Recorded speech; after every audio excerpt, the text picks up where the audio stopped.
Bom, nessa segunda parte, eu vou me inspirar no texto, vou falar só o que eu acho interessante do texto, tem algumas coisas que eu discordo bastante.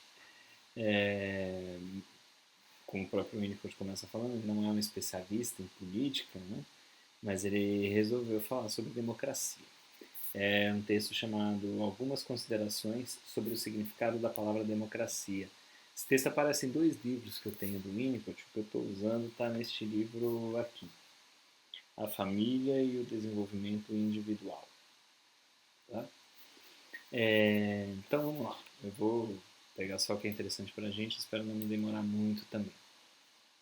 Primeiro que o Winnicott fala dessa questão, e ele vai dizer, bom, eu vou falar do lado psicológico, né? Vou fazer um estudo psicológico do termo democracia.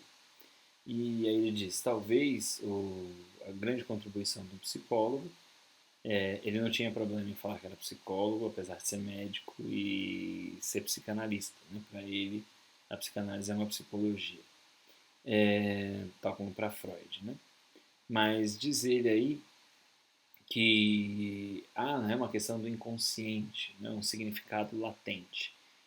E é muito interessante porque ele constrói a ideia de que a democracia tem então um significado inconsciente, um significado não tão evidente, de sociedade madura. Por que ele está falando isso? Porque, de uma certa forma, a, a gente está falando da capacidade de escolha, de expressar suas escolhas, e poder fazer isso exige maturidade. Né? Ele está tomando como pressuposto que a democracia envolve um voto, né? Envolve um voto secreto e uma participação, né? Porque, se entendo bem, na Inglaterra, pelo menos na época dele, é um texto antigo, acho que é de 1950, lembrem disso também. Né? Deixa eu só conferir aqui, mas eu tenho quase certeza que sim. Bom, não está aqui. Ah, é um texto bem antigo, né? E ele está falando, acho que de voto não obrigatório, né? Então, assim, é uma questão de querer participar, de entender o mundo, né? E expressar suas escolhas. Então, isso exige uma maturidade razoável. Né? E é bem interessante porque se assemelha a algumas das coisas que a gente foi falando, a metáfora do Honneth, do Habermas está falando de maturidade cognitiva, do Adorno que está falando de uma certa forma de uma maturidade afetiva também, né? Então a democracia seria, né, uma sociedade bem ajustada a seus membros individuais sadios. Então vejam que, de novo, ele tem essa ideia do ambiente muito forte, né? E o ambiente que se ajusta, o ambiente que dá o suporte. Então a democracia é uma sociedade que se ajusta bem aos seus membros, né? Mas aos membros sadios, isso vai ser importante. Né? Mas aí ele está falando, então, de maturidade e saúde. Né? Será que é fácil juntar essas coisas? A discussão dele é interessante para a época. Né? Porque ele está dizendo a saúde não tem um significado fixo. Eu não posso descrever o que é saúde. Então, ela não é exatamente uma norma, né? Mas ela é uma capacidade justamente de lidar com as diferenças, uma capacidade de autonomia, vamos dizer assim, é uma maturidade. Tá? Bom, e aí ele faz a grande pergunta, né? E que talvez nos interesse, ou nos termos dele, ou a gente tentando atualizar essa pergunta, que é como se pode estudar o desenvolvimento emocional da sociedade. Né? É, Isso é muito interessante, porque talvez essa seja uma boa pergunta para a gente fazer pesquisas hoje e pensar o papel de uma psicologia dos direitos humanos. Né? Se a gente está entendendo que democracia e direitos humanos caminham muito próximas, se não são sinônimos. Né? Então, é isso. Se a gente está dizendo que para poder viver bem, para a gente ter o respeito aos direitos humanos, há necessidade do reconhecimento, por exemplo, e o reconhecimento envolve alguma maturidade emocional, a gente tem que pensar como é que é possível estudar isso. E aí ele tenta, né, descrever essas questões. Já tem o que eu falei, né, da ideia do voto livre e secreto, como livre expressão de sentimentos, né, o que exige maturidade, e uma capacidade de internalizar os conflitos externos, as lutas externas. Né? Ou seja, entre os partidos, os problemas sociais, o que se quer transformar, isso precisa ser algo que a gente seja capaz de operar internamente para tomar decisões e para fazer escolhas. Né? Isso é bem interessante. E dizer, a democracia é uma conquista, portanto. Né? A democracia não é algo dado, a democracia é algo construído, é algo de um amadurecimento social, também de uma sociedade que, por meio das ações dos seus indivíduos, consegue, de alguma forma, possibilitar essa expressão de sentimentos, essa possibilidade de escolha, garante, ele tem alguns itens que são interessantes, que fala sobre um certo período, né, de segurança para aqueles que foram escolhidos para exercer os cargos de comando, né, para eles poderem trabalhar, para eles terem confiança das pessoas e segue, né, nessa ideia de uma relação relativamente madura entre eleitores e eleito, né, e coisas do tipo. Mas aí ele entra numa discussão que nos interessa muito, que é a seguinte: para a democracia ser conquistada e poder se manter, é necessária uma proporção suficiente de indivíduos que atingiu um grau suficiente de maturidade emocional. Ou que atingiram, né, um grau suficiente de maturidade emocional. Errei aqui a concordância. Essa é uma discussão que ele vai fazer, eu não trouxe os detalhes, né, ele faz umas tabelinhas em que ele fala dos tipos imaturos e ele acaba acreditando que, infelizmente, não é muita gente que tem essa condição. O que vai se assemelhar à pesquisa do Habermas, do Kohlberg, né? Se assemelhar ao Adorno, ao Fanon, que a gente já discutiu, e ele está dizendo que isso é bem difícil. Né? Ele propõe, eu não sei de onde ele tira esses números, né? Mas ele propõe que se a gente tivesse pelo menos 30% da população com maturidade emocional razoável, a democracia funcionaria bem. Né? Já vamos entender o porquê, qual é o argumento dele. Ele faz essa pergunta, né? Qual é a proporção de indivíduos antissociais que a sociedade pode conter sem perder sua tendência inata à democracia? Esse inato dele é esquisito, né? Ele usa muito esse inato, mas eu acho que tem mais a ver com uma potencialidade que pode ou não se desenvolver, né? Também não vamos ficar nas polêmicas dos termos que ele usa.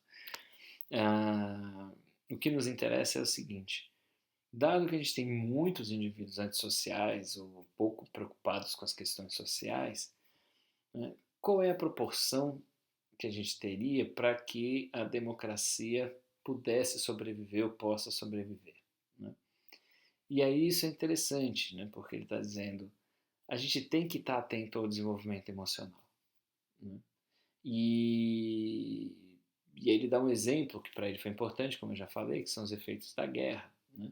Ele diz, um país preocupado com esses efeitos, eu destaquei isso pelo seguinte, ele vai dizer, entendendo que a guerra afeta o desenvolvimento dessas pessoas, o sistema educacional precisa ser pensado para dar conta desses efeitos. Né? Implícito no que ele está dizendo é o seguinte, o sistema educacional não pode ser um padrão fechado, que infelizmente a gente transformou, né? Inclusive as universidades. Mas ele está dizendo que o sistema educacional tem que responder às questões da realidade em que se vive. Né? O que se quer construir? Se quer construir os direitos humanos, se quer construir democracia. Então vamos entender como é que isso, as coisas, o mundo está afetando emocionalmente essas pessoas e vamos tratar disso, né, no sistema educacional. Vamos tratar daquilo que gera problemas. Né? Como a gente pensar que o nosso sistema educacional não dá mínima bola, como a gente vai ver um pouco mais adiante, para coisas importantes para o desenvolvimento da gente mesmo, para a gente entender o mundo que a gente vive. Né? Então, depois que ele dá esse exemplo, ele entra na questão mais direta, né? Como responder essa questão. E aí ele vai tentar, né, assim, sem muitos dados empíricos, né, isso é curioso, mas eu acho que ele cria uma ideia interessante para ser investigada, que é que grupos sociais a gente tem nesse sentido. E aí ele diz, a gente tem os claramente antissociais, né, que a gente está falando dos autoritários, né, aquelas pessoas que só vão se tornar sociais quando elas puderem exercer a paranoia e a violência. Né? Inclusive eu separei um parágrafo para a gente ler, para entender um pouco dos dias de hoje. na descrição do Winnicott. Aí a gente tem os imaturos, né, aqueles que não desenvolveram essa capacidade, que não são exatamente antissociais, mas acabam se tornando, a depender do contexto. E os indeterminados, são aquelas pessoas que não atingiram a maturidade, mas também não estão ali tentando exercer o seu sadismo e a sua agressividade, né? E é por isso que ele vai dizer que se a gente tem pelo menos 30% de pessoas maduras e com capacidade de influência e de liderança, elas acabam absorvendo alguns desses indeterminados e a gente chega aos 50, 50 e tantos por cento, e isso garante um governo democrático, né? E uma liderança democrática que possa fazer algo de diferenciado, né? É bem interessante, né? A gente tentar entender o que a gente está vivendo e essa ideia sobre a democracia.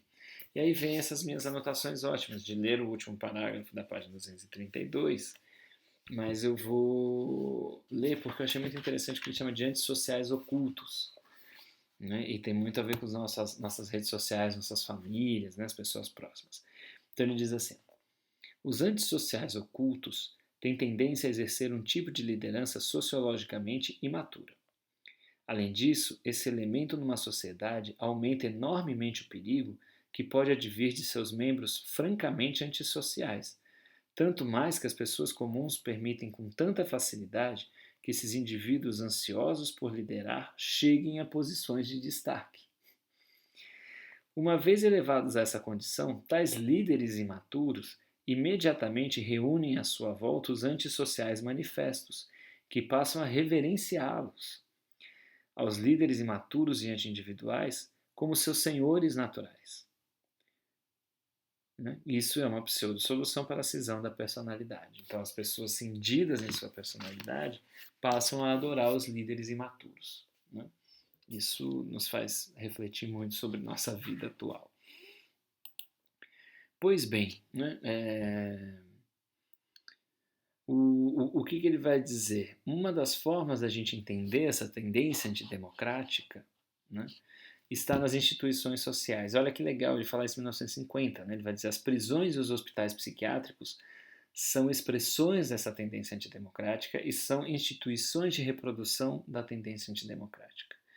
Então, Winnicott é quase um antipsiquiatra ali, né, no comecinho das coisas, ou precedendo algumas ideias. Né? E então ele vai dizer, e isso que eu acho bacana aqui pra gente, que a promoção da saúde é, na verdade, promoção da democracia. Né? E promover saúde na compreensão dele, dado o que a gente viu lá atrás, né, no texto dele sobre a ideia do cuidado, do holding e do reconhecimento, dessa possibilidade da dependência relativa, né, e o rumo à independência, promover saúde é uma centralidade no trabalho com as famílias. É poder garantir que essas famílias desenvolvam boas relações com seus filhos, com suas crianças. E com isso a gente tem crianças mais maduras. Então esse cuidado, né, envolve uma política familiar. Então é uma proposta muito interessante que o Winnicott faz, quando a gente pensa aqui nas coisas de saúde da família, de promoção de saúde, de qualidade de vida, né, como a gente pensa normalmente dentro da lógica médica do adoeceu, cuida, adoeceu, cuida. A ideia dele não é essa, é promover saúde emocional, né, desde o começo. E aí ele vai dizer que isso é promoção da democracia se a gente está entendendo que democracia é igual à saúde, né, ou é igual à maturidade. Então, qual é a proposta política dele? Isso é muito legal. É não interferir no lar bom e normal. Né? Isso é muito bacana porque ele está querendo dizer o seguinte: provavelmente as políticas interferem de forma negativa nos lares das pessoas.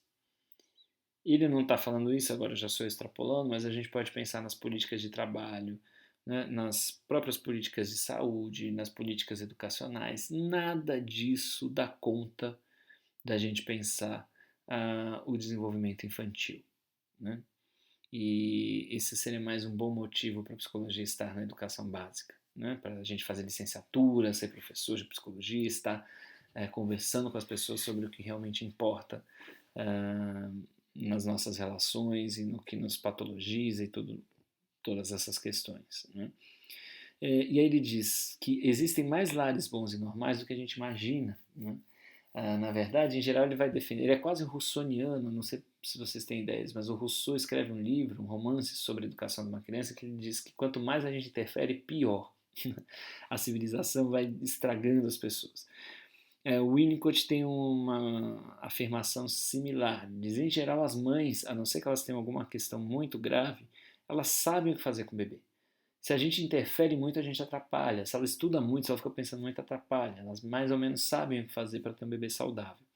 E ele está também tentando dizer isso, assim, as famílias poderiam ter uma relação saudável com seus filhos, mas a gente tem questões que atrapalham, né? E a política seria justamente pensar em como não atrapalhar. Tá?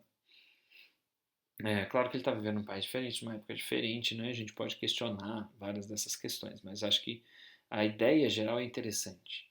Né? É a gente promover a saúde dessas famílias, a gente poder ter políticas que efetivamente esclareçam e acompanhem, né? Um desenvolvimento saudável. Né? E isso é muito curioso, né? Para quem tem filho, tem pessoas próximas com o bebê, eu tenho o caderninho, né, de vacinação é, do Benjamin e é feito pelo Ministério da Saúde, né, do SUS, e assim, ele é extremamente bom. Ele é um caderno com muitas informações sobre alimentação, sobre amamentação, ah, várias coisas importantes. Né? A questão é quem lê, quem segue, né, como essas campanhas são feitas, você só dá um caderninho não resolve. Né? Ajuda, mas não resolve. Então, ele vai dizer que uma vez que isso seja possível, é preciso ter uma boa, ou falho de novo, instrução quanto ao cuidado de crianças. E apoio especializado em caso de distúrbios, ou seja, ele está propondo instrução sobre o cuidado. Né? Então, veja, o cuidado é central, né? A gente já viu isso. E é este cuidado com as crianças que constrói uma democracia para o Winnicott. É claro que a questão é mais complexa, né, gente? Mas vamos entender que tem algumas coisas importantes que a gente poderia extrair daqui. E o apoio especializado quando necessário. Né? E aí ele faz uma crítica direta à psicologia e à medicina que acabam dando ênfase só aos aspectos físicos da saúde, e a gente vive isso até hoje, que desestimulam a amamentação, e a gente vive isso até hoje, e aí ele já está dizendo que a amamentação é importante para o desenvolvimento emocional. Né? E por fim, acabam interferindo na relação mãe-bebê, ou seja, cheio de regras, de coisas que acabam impedindo que essa relação seja uma relação que caminhe bem para o reconhecimento, né? Como a gente estava colocando. A gente poderia dizer que as patologias do reconhecimento têm a ver também com essa questão do desenvolvimento democrático. Né? E aí ele dá soluções, assim, eu acho interessante as dicas. Né?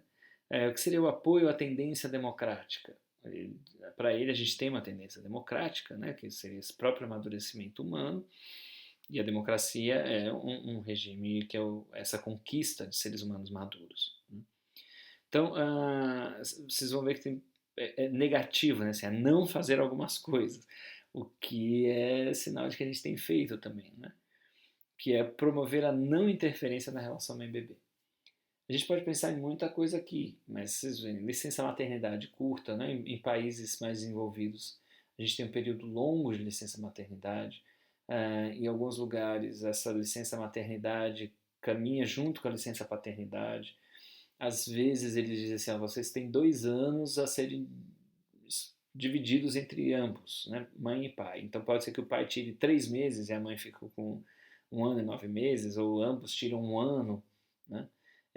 Então a família sabe, vai dizer quais são as suas necessidades e aí coloca para o governo e para o trabalho, né? Então eu estou pensando aqui, essa não interferência na relação mãe-bebê tem muita coisa envolvida, né? Inclusive questões de trabalho, questões de educação e várias outras. Né? Ou seja, pensar nos efeitos nocivos do Estado, né, ou das políticas e tentar revertê-los seria o início. Né? E daí a importância da gente lutar por políticas e pelo direito, né, das mulheres e obviamente, ah, das mães, né? O segundo apoio à tendência democrática seria uma pesquisa sobre desenvolvimento emocional com crianças de todas as idades, ou também com mães e com pais. Então ele está propondo um aprofundamento, né, pesquisas concretas sobre esse desenvolvimento emocional. E aí seria interessante, né, imagino eu, com financiamento do próprio Estado, desde que um Estado democrático, efetivamente, que para entender como expandir a democracia ou mantê-la viva, deveria investir nesse tipo de pesquisa. A terceira ideia, né, do Winnicott, uma educação para procedimentos democráticos, ou, se a gente quiser, uma educação para os direitos humanos. Né? Mas olha que legal, o que ele está dizendo? Essa educação, essa instrução, só vai fazer sentido, só vai entrar na cabeça daquelas pessoas que já estão preparadas para isso. Essa ideia é muito semelhante entre o Winnicott e o Walter Benjamin. Né? O Benjamin vai dizer, não se ensina a moral se vive. Né? E ali ele usa o termo eticidade, olha que legal, né? Que a gente vem estudando. Ou seja, o Benjamin no começo da vida, né, ele muito jovem, escreve sobre comunidades religiosas. Então ele está falando uma comunidade de valores, como o Honneth chama estima. É nesta vivência dos valores, nessa convivência com os valores, que as pessoas que são capazes de aprender alguma coisa ética já vivem isso, e por isso elas podem aprender. Então não é que elas aprendem racionalmente, né? Elas já vivenciam isso e por vivenciar elas estão ali aptas a compreenderem e adquirirem um código moral. Né? E por fim, ele vai recomendar que assim, não adianta você chegar numa comunidade e falar assim, faça essa democracia, porque não vai dar. Né? Muita gente não está preparada para isso. Então a dica que ele dá é apoiem alguns indivíduos maduros. Né? E aqui a gente diria, seguindo algumas correntes comunitárias, né? O fortalecimento de lideranças democráticas. Fortalecer essas lideranças democráticas, para o Winnicott, vai fazer com que o tempo faça parte dele. Né? Ou seja, que a democracia vá se espalhando, né? O que essas pessoas maduras possibilitem espaços de amadurecimento para outras, né? E conquiste aqueles indefinidos e essas coisas todas que vão tornando a democracia efetivamente uma conquista. Porque amadurecimento, isso é interessante, né? Ele descrevendo a técnica e a análise, não é algo que aconteça rápido. Não é algo que você pode chegar, intervir e transformar. A pessoa é quem vai construir a interpretação junto com o analista, ou se a gente quiser, são os grupos, são as pessoas que vão construir essa transformação junto com seus facilitadores que se transformam juntos. Né? Então, essas são as recomendações do Winnicott para apoiar a tendência democrática. E aí, alguns breves comentários que eu queria fazer. Depois ele entra em umas discussões sobre o feminino na sociedade e tal, que eu acho meio machista e tudo mais. Eu não vou ficar falando para não. Estou apresentando um autor, tentando valorizar as coisas dele, não vou eu começar a fazer críticas, até porque acho que são coisas que não vão contribuir muito, mas é bom estar atento, né? Porque são nessas passagens e nessas coisas que a gente acaba internalizando algumas ideias meio estranhas. Mas aí eu cito agora, muito brevemente, as conclusões a que chega a Ariadne Moraes, né, no texto dela, sobre a ética do cuidado em Winnicott, que está no livro organizado pelo Loparic, que se chama Winnicott e a Ética do Cuidado. Como teve interesse nesse tema, né, eu indico para vocês, dá para baixar um EPUB pequenininho, né, quem tiver interesse, depois quiser eu boto no Classroom, vocês só precisam de um aplicativo, de um software para poder ler. E aí ela vai dizer que a Carol Gilligan dá um passo importante, né, chamando a atenção para a ética do cuidado, mas ela ainda mantém uma certa diferença de gênero que ela criticava, né? A gente chegou a falar disso, e ela acusa o Freud e o Erikson, né, de manterem essa diferença. Então a Ariadne fala, mas o Winnicott supera isso, e ele é muito voltado para o cuidado. Então esse diálogo entre o Winnicott e Gilligan é interessante, né? Se a gente pensar Mais ou menos coincidentemente, quando o Honneth faz as críticas ao Habermas, ele recorre ao Winnicott, né? Então a crítica ao Habermas e indiretamente a Piaget e Kohlberg acaba recaindo nesse mesmo argumento aqui. E aí é bem interessante porque ela está dizendo exatamente o seguinte, né? Para que alguém construa um código moral, né, a gente tem a crença em como solo. A crença em é o famoso trust in, é o acreditar em, que é estranho, né, para a gente. O Winnicott fala uma palavra feia, mas quando ele fala disso, ele está dizendo assim: olha, eu só consigo ensinar o conceito de Deus para alguém que já entendeu o que é Deus, né, afetivamente, né, nessa possibilidade. Tanto faz, pode ser Deus, eu só ensino ética, valores humanos para alguém que já está capaz de fazer isso. E o que significa estar capaz de fazer isso? E aí é que ela vai dizer, essa capacidade de confiança, de acreditar, e não é acreditar mentalmente, né, racionalmente, é uma crença de corpo todo, digamos assim, do ser, né? E é isto que é possível.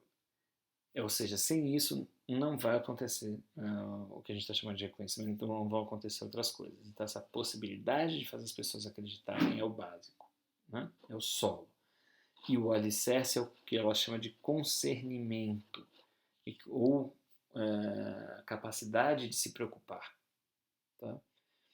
Quando isso acontece, ou seja, quando a criança conseguiu diferenciar-se da mãe, né? Conseguiu atacar esta mãe, lá na famosa luta de vida ou morte que a gente viu no Hegel, né?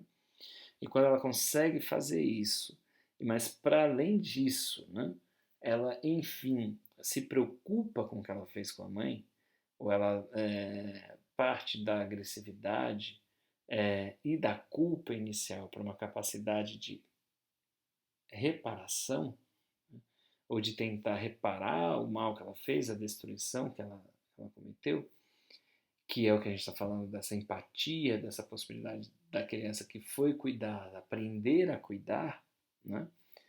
É isso que ele está chamando de concernimento, gera essa capacidade para envolvimento, para responsabilidade, para o cuidado. Então, a ética só é possível, né? Essa autorrelação prática, como diria o Mead, só é possível com o cuidado, né? Com a confiança inicial e com a passagem pela agressividade, que é uma agressividade muscular para o Winnicott, não é a pulsão de morte, porque para ele morte só faz sentido quando você tem uma pessoa inteira, né? Então isso, para quem lê o texto, né, ele explica isso bem lá, falando da fantasia de aniquilação e não de morte, né? De desintegração. E é esta criança capaz disso que é capaz de se envolver, ou seja, de reconhecer, né? E ter responsabilidade, cuidado. Então, esse concernimento, essa capacidade de se preocupar, tem a ver com um conceito muito importante da Melanie Klein, que o Winnicott se apropria, que é o de reparação. Ou seja, a gente destrói objetos externos ou internos na fantasia, né? A criança faz isso. E se ela só destruir, o que é bem comum na infância, ela não atingiu essa capacidade do concernimento, não a capacidade de se preocupar. É quando ela consegue destruir e tenta reconstruir esse objeto porque ela sente que ela machucou alguém que ela ama, né, que surge praticamente tudo. Surge o mundo, surge o si mesmo, surge o outro. Né? É a ideia de reparar, de reconstruir. E essa reparação é o que dá a possibilidade da cultura, né, da gente cuidar uns dos outros, da gente ter um cuidado com o coletivo, né, e nessa reconstrução do objeto destruído. E essa reconstrução é um processo criativo, né, e a reconstrução de si mesmo, né, dos lutos, das perdas, a reconstrução da pessoa que a gente ama e que a gente feriu, né, de alguma forma. E junto com a reparação vem a possibilidade de colaboração, de trabalhar junto, né, de construir algo juntos.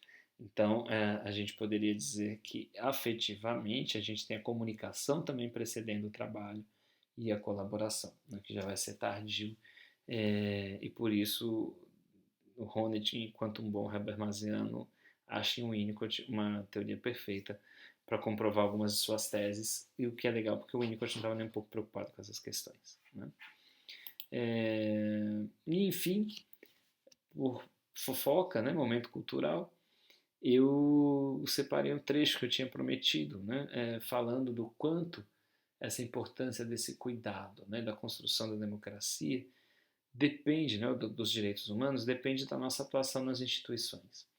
O Winnicott fala aqui da criança privada de vida familiar, então ele está falando de abrigos, né, ou de instituições para essas crianças. Mas eu acho que isso serve para várias outras. Tá? Eu falei que ele diz que a psicoterapia ou a psicanálise nem sempre é útil, né?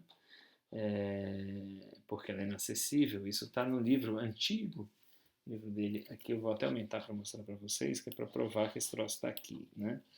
Se chama A Criança e Seu Mundo. Tá? O que ele afirma na página 260 aqui? Eu já me estendi mais do que eu queria também de novo. Ele vai dizer que essas crianças, né, ou essas crianças podem ser submetidas à psicoterapia pessoal ou podem ser dotadas de um forte ambiente estável, com amor e carinho pessoal e doses crescentes de liberdade. De fato, sem este último método, ou seja, o ambiente estável, eu acho que é isso, né? Essa para mim é a chave, como eu tenho pensado tudo que a gente faz na psicologia, a ideia do CAPS, do CRAS, da escola, da comunidade, seja o que for, é a gente ter um forte ambiente estável, né? Construir isso, possibilitar isso de alguma forma. Com amor e carinho, e isso é muito interessante porque ele e a Claire Winnicott, como eu estava falando lá atrás, vivenciaram isso de uma forma interessante com as crianças, né, que precisaram sair dos seus lares. E eles acreditavam, né, e acreditam, muita gente tem acreditado, que é possível, né, dar amor e carinho para mesmo que instituições. Né? Então, de fato, sem este último método, né, o primeiro, a psicoterapia pessoal, não tem probabilidade de ser bem sucedida. Então, olha que interessante, ele está dizendo, a psicoterapia, a psicanálise só vai ser bem sucedida se a gente tiver ambientes estáveis, se a gente tiver cuidado nos outros ambientes. Senão, não adianta, você faz cá, isso se desfaz lá. Né? E com o fornecimento de um apropriado substitutivo para o lar, a psicoterapia pode se tornar desnecessária, o que é uma boa coisa, porque praticamente nunca é acessível. Eu acho genial esse trecho, né, que citar literalmente. Mas consequências importantes para a gente. Né? Esse fornecimento de um apropriado substitutivo para o lar, pensem, né, numa pessoa em situação de rua, está sem lar. São as relações. Né?